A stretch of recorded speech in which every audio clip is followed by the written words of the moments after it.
નમસ્કાર મિત્રો, સપના આવતા વખતે આપણું મગજ શું કરે છે?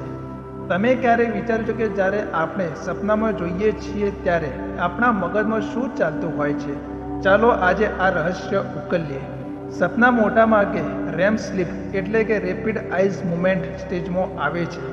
આ વખતે આપણે આંખો બંધ હોવા છતાંય અંદરથી ઝડપથી ચાલતી રહે છે. મગજ ખૂબ જ સક્રિય બની જાય છે. સપના આવતા વખતે મગજ એક જાદુગરની જેમ કામ કરે છે. તે આપણા દિવસભરની યાદો, લાગણીઓ અને વિચારને મિક્સ કરીને એક નવી દુનિયા બનાવે છે.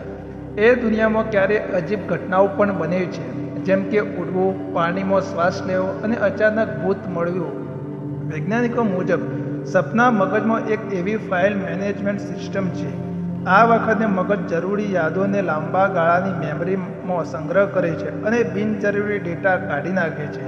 એટલે ક્યારે આપણને ઉડતા જ સપના ભૂલી જઈએ છીએ. તો શું તમે જાણો છો કે મગજ સપના આવતા વખતે આપણા શરીરને પેરાલાઇઝ કરી દે છે?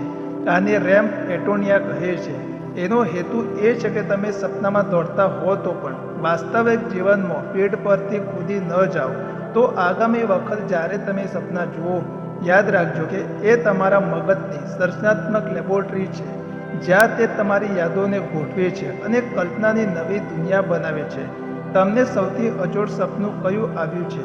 કોમેન્ટમાં લખો. અને સપના અને વિજ્ઞાનની આવી જ રસપ્રદ વાતો માટે ચેનલને સબસ્ક્રાઈબ કરજો.